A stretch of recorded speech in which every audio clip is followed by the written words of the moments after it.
Sometimes you're talking to a potential client that you know you can help them. You can see it clearly, but for whatever reason, they don't see it. They don't see that they have a problem, or they see they have a problem, but they believe they've got it under control. They believe they've already arranged to fix things. It's taken care of, so they don't need your help.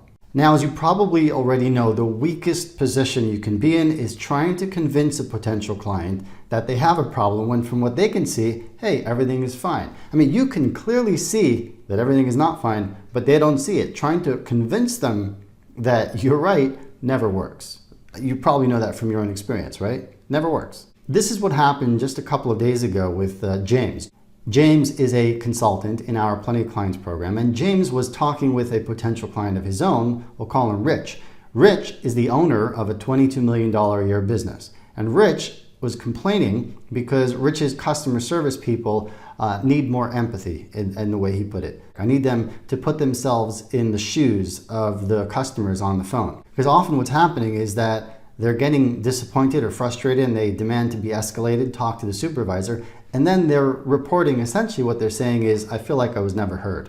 James hears this and he gets excited, right? I mean, wouldn't you? You're talking to somebody that you know you can help. They just admitted, they just shared they have this problem and you know you can help them solve that problem, right? It's exciting. So James says, well, Rich, I can probably help you with that. Would you like me to help you with that? We can talk about that. And Rich says, well, actually, I think everything's under control. I've arranged that, in a couple of weeks, we're going to have somebody from the sales department come and do some sales training with our customer service people to give them some skills to make them, to help them become more empathetic. So I think everything's under control. And there you are, right? James can see that he and Rich are not talking about the same thing. But how do you communicate that? How do you get that across? What can you say to communicate to help the other person get it that, wait, we're not talking about the same thing, and if you continue with what you're doing, you're going to be in a possibly worse position 3 months from now because you're missing the point. You know what I mean? You've been there, right? Here's what's not going to work.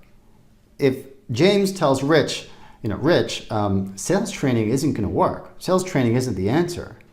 Anytime you're trying to convince someone they have a problem, you're on the wrong path. Instead, there are two things that you can do that will increase your likelihood of turning this into a real project, a paying client. The first is uncover the real business issue. See, when Rich is talking about how his salespeople need empathy training, they need to be more empathetic, that is the superficial diagnosis. That's really just part of what's going on here. And what James did was he asked some good questions using the skills he learned in our Elegant Sales Conversation training. He asked some good questions that helped uncover the two real business objectives here, which are, number one, to reduce the number of customers who are escalated to a supervisor, and number two, to increase the satisfaction that customers are having with the frontline customer service person, the first person they talk to. Now, James did this. He did a good job on that, but then he got stuck because even after Rich saw what the real business objectives are, he still felt, well, we give them this training on how to be more empathetic, and that will solve the problem. There's a second key skill that you need, and the second skill is you've got to expand the frame of what you're looking at. Here's how you do it. You say this, you say, Rich, in order for you to reduce the number of customers being escalated to supervisors, to reduce that level, there are three areas that you need to focus on. Number one is you need some skills training for your customer service reps. And it sounds like that's what's in your plan.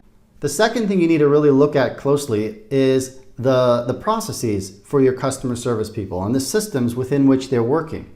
Because you're assuming that the cause here is all related to the customer service people not having empathy skills. That may or may not be true. In all likelihood, you can have good people with good skills, but with processes and systems that are getting in their way, and the training will not help, will not solve those problems. And the third thing is you need effective monitoring and measuring, because right now it doesn't sound like you have effective ways of monitoring and really measuring what percentage of these calls are being escalated, monitoring the satisfaction. So in all likelihood, you'll be investing time and money in the sales training, but you have no way of effectively knowing what the results are going to be.